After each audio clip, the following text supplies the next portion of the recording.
to Interpreting the Scares! That's right, we're back at it on a month-long journey throughout the nightmares. Now remember, I am taking a look at 31 foreign horror films in chronological order, and today is another horror classic that's been adapted as an American film, neither of which I've seen. It's the Swedish 2008 vampire film, Let the Right One In. Let's get cracking. Let the Right One In focuses on the lives of two young kids. One's a bullied outcast by the name of Oscar, and the other is a girl by the name of Ellie who just moved into the apartment next door. As it turns out, Ellie is in all actuality a vampire, but the two share a bond anyway and start a little bit of an adolescent relationship. This film has been floating around in the deepest confines of my mind for years, both this and the American version, Let Me In.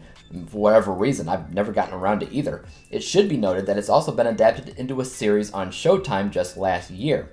Didn't see that one either. I guess in a big way, I can be kind of picky when it comes down to vampire films. I've noticed more often than not, most of these movies get stuck singing the same old song and dance that is vampiric stereotypes. While a lot of those can definitely be seen in Let the Right One In, it still feels somewhat fresh because of the main kid here, Oscar, who deeply needs somebody to understand him and be by his side since he's been suffering through a ton of bullying and he's getting a violent streak because of that. He of course finds that friendship with Ellie, the vampire. Their companionship is definitely interesting as she's violent out of necessity, while he's violent out of retribution.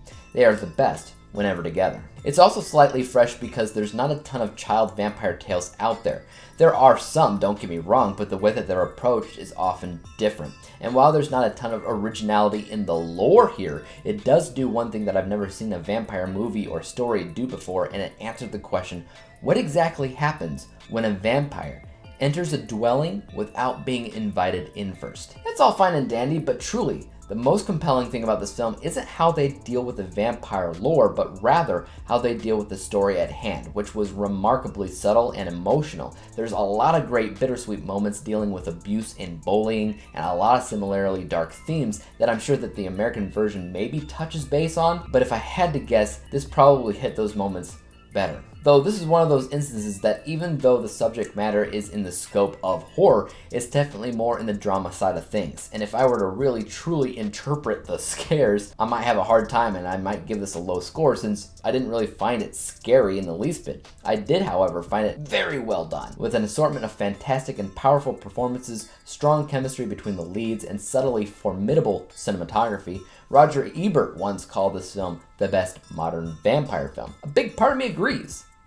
But a big part of me also kind of disagrees as well. And that's the part of me that saw this a little bit too late. And I couldn't help but notice the stereotypes, right down to the function of one character going out to hunt people to feed the vampire.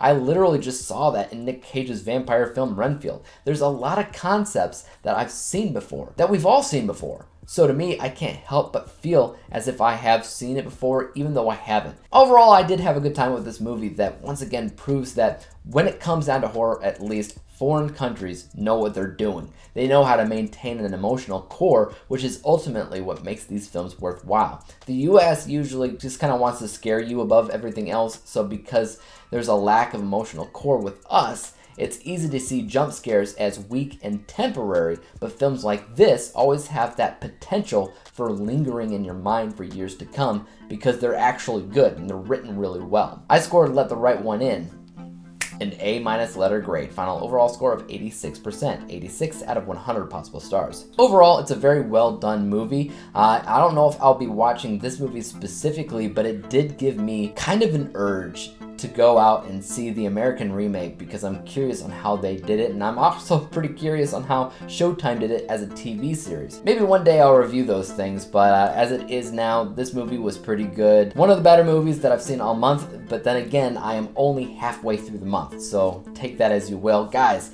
did you see Let the Right One In or Let Me In? Let me know in the comment section down below which one's better, and as for YouTube, you guys know what to do. Hit the like, subscribe button, and bell to be notified when I come out with my next review for Interpreting the Scares, and until then, peace out.